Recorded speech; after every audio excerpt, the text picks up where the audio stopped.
Shaylee from Shaylee and Bailey or Shaylee Bailey. And if you guys do not know who she is, then I'm going to link her down below in the comments. Do you want to tell them like a little bit about yourself? Yeah, I'm a mommy vlogger, and that's pretty much how we met, because Yes. we're in the same community.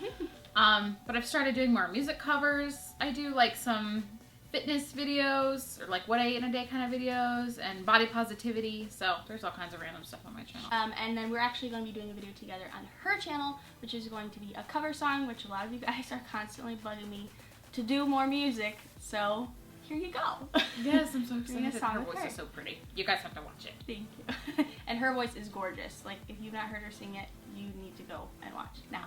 So for today's video, we are going to be talking about how to find the one. Both of us have gotten comments on our channel about advice for how to find the right guy, or how you know a person is a good person, what to look for.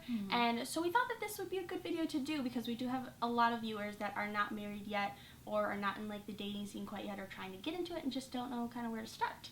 And fun fact, we both got married really young. We did. I was 20. I was 19. So Yes. I get questions all the time on getting married young specifically, because I have a video about that. But yeah, also I have comments all the time asking, like, how do you find a guy? Blah, blah. So we're like, let's just knock it all out together in one video. Perfect. So if you guys are watching this video and you're dating somebody and you're like wondering if they're the one, or Yeah, if I've you gotten that question are too, not like, dating it. how did I know that Ryan was the one? Yeah. And so this will answer that for sure. All of our secrets are inside this video. So the first advice for you is to work on your character flaws first. If there's something that's lacking in your life, try to fix that part of yourself first. And I say that because if you're not happy with yourself or where you are in life, like finding somebody to like fill in that gap or that hole is not going to work. It's going to make you more lonely in the end. And you just have to know that nobody's going to fill that for you. Yeah. And so you have to work on yourself. Yeah, a lot of my viewers know that Ryan and I have a very unique relationship story in that when we started dating, I had a lot of issues. I was in the brunt of my PTSD. I would not change our love story at all. I wouldn't change a thing. But I definitely would suggest to someone not to be out seeking a relationship when you have a lot to work on yourself. Don't be looking for a guy and then, you know, feeling like you're in a rush. I mean, I get comments on my getting married young video all the time, and they're always like, I'm 23 and I'm still single. What's going on? I'm like, okay, first of all, 23 is so young. Yeah. Okay. I mean, so young. I mean, I'm only 26 and I know that I'm still young. You have your whole entire life ahead of you. Yeah. Stop trying to rush it, because if you're going to rush this process, you're going to find the wrong guy.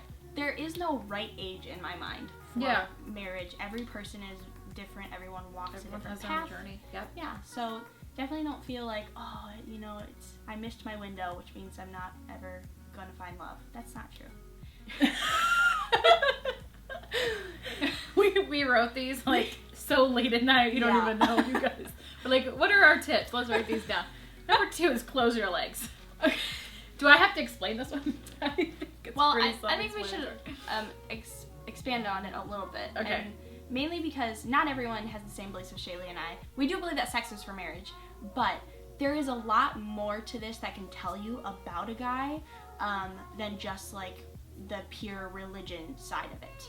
Because if a guy is not willing to wait until you get married to have sex, then he isn't the right guy. If he can't respect that wish, he's not worth it. It's your talk. So, and don't even let him try to say, well, if you really love me, then you would have sex with me. No. No. That's not how it works. Yeah, so this goes beyond what your beliefs are, anything like that, and really is just, if he's not willing to respect one of the most intimate parts of a relationship and to have someone at that vulnerable of a level, he's not worth it. Yeah, because that just means that he doesn't respect you at all. So yeah, we don't need to really go anymore into that one. Yeah, I mean, just, you guys know, I mean, you especially know this if you've had sex prior to marriage. Yeah. It's just a really slippery slope. I mean, you're giving a part of yourself away to somebody that you're not sure is going to stay around forever. I mean, that can be really damaging, and so just be like very careful with that stuff. So tip number 3 is to get to know him first, or to like hang out with him in not a dating way. Yeah, like go to the movies as friends, like a group of friends, or And I think this is the biggest issue today with the dating apps and those kind of things, is you go right into it thinking of, is this going to be a potential love match? And that can be dangerous, although a lot of people have found true love through that, and it's worked out great. A lot of people can have issues with that, though, because they don't just establish a friendship first. And I think one of the things with Ryan and I is, even though we like started dating right away when we reconnected again, we still had like a really good friendship, and that was the basis of the start of our relationship when we were in chemistry class, like I told you. We had a friendship first, and it wasn't just we met each other, we were flirting, and now all of a sudden we're dating. It's just like it's a big jump to me. Yeah. When you don't know someone at all, and then when all you of go a sudden, from like 0 to 60. Yeah. Yeah, and with my husband and I, we were the same way. We were like best friends first, which I know that you would agree with this. Like, being married to your best friend is like the best thing. And you really want to find somebody who's your best friend. Yeah. The fourth one is to pay attention to how he talks about other people. Yes. If he's like constantly talking negatively about others or bringing people down, then that's your future. So definitely keep track of what it is that he's saying about others and how he talks to others. Does he give people the benefit of the doubt? That kind of thing. And one thing that my husband and I did in the beginning, which I now realize it was a mistake, is we would like make fun of each other sarcastically. But like after a while, that becomes like, they become like jabs, you know? Like at first it's funny and it's like, huh. And my parents were even like, be careful. But we're like, oh, it's funny. We just, we think it's funny. But then after a while, it starts to hurt. And so that was something that we had to work through. Is like, okay, we need to stop doing this. So our next tip is to have similar life goals. So if he wants to travel the world and you totally have no interest in that, or even if it's something more serious, like his want is to be a missionary in a totally different country, but that's not something that's placed in your heart, that's definitely something to consider. Yeah. You want to make sure that whatever your like big life major goals are, that they match up somehow, because otherwise you're going to be constantly butting heads with that. Yeah. And I know I've talked about in the past of reaching your dreams, and if you're as a mother not putting your dreams completely aside for your kids, that goes for whoever you marry too. You shouldn't be giving up your biggest aspiration in life on a person. Yeah, and then so on top of that, when you're getting to know this person as friends, talk about these things, and it doesn't have to be like a creepy like interrogation. So where do you want to go? How many kids do you want? Yeah, like you have to match up with mine, and do not bend like what you want around this person, okay? Because this person could be temporary in your life. Like, be who you are, be yourself. But when you're having these conversations, talk about these things openly. You know, like I've always wanted 4 kids. I want to live in the country. Whatever. Like talk about these things.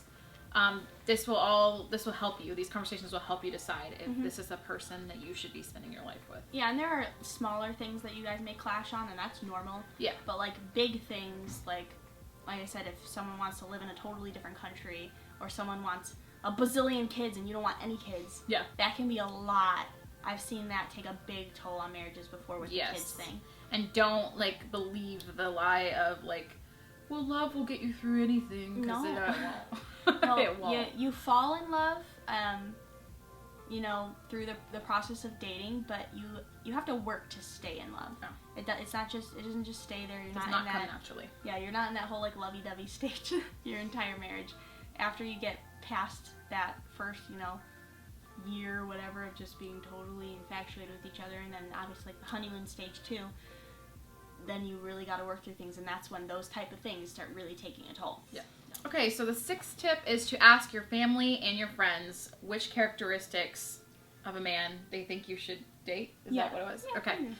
Or, you know, you should ask your friends and family, like, who do you think would be good for me? Yeah. Do you think, like, what do you think? And then they could say, I think you need somebody who is supportive because you have a lot of dreams and you want to chase them. So you need someone that's supportive. Someone who's patient. Like for me, my parents would have told me that I need someone who is patient, because I am not. And I can be like very difficult to make some decisions sometimes, and Ryan is extremely patient. Oh, that's good. And so me not being patient is, although sometimes it still does drive him nuts, it doesn't cause like a clash in our marriage. And if I was dating someone that was not patient, it would be stressful. Yeah. Very. Yeah, so you know, sometimes we kind of rebel against our family and we think we know best, but these are the people that have known you for so long. Yeah. And your close friends, they love you, they care about you. If they see red flags or warning signs, like, please listen. You don't have to, like, base all your decisions off of that, but you should at least listen to that. Yeah, because especially they when do you're have in your that best interest. head over heels stage. Yes. Sometimes you just don't see it. And that's another comment or question I get a lot in my video is like, my parents don't really like him. You know, what should I do? And you actually have a video where you're talking about her love story and how her parents didn't necessarily agree with Yeah, their our engagement. parents did not like our engagement. Ryan's parents did not me and Ryan's mom did not get along at first at all.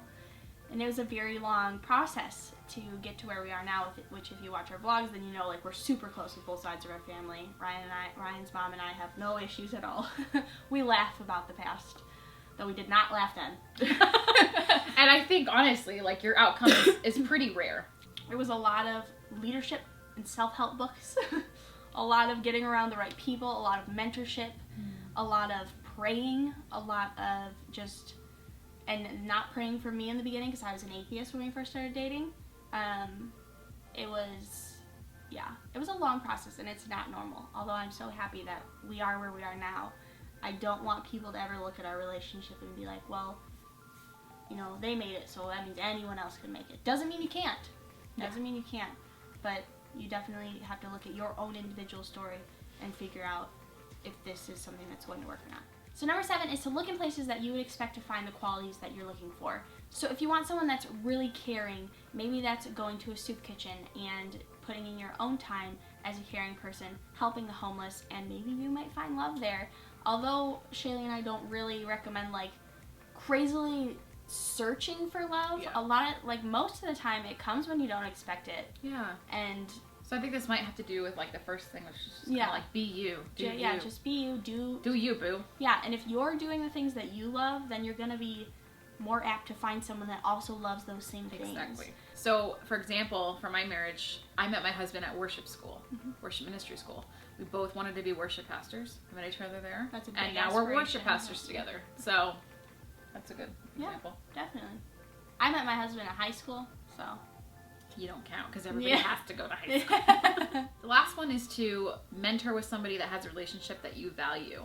So if there's a couple in your life that you really admire, you look up to, you just love the way their marriage works, whatever, talk to them about this person that you're interested in or that you're seeing, or even if you're not seeing anybody yet and you're still looking, just use those two people as a way to mentor you. Because I know there's people in my life that I look up to and that I talk to, and even I've been married for 7 years and I still talk to people and I still say, like, you know, can you pray for us or whatever the case may be.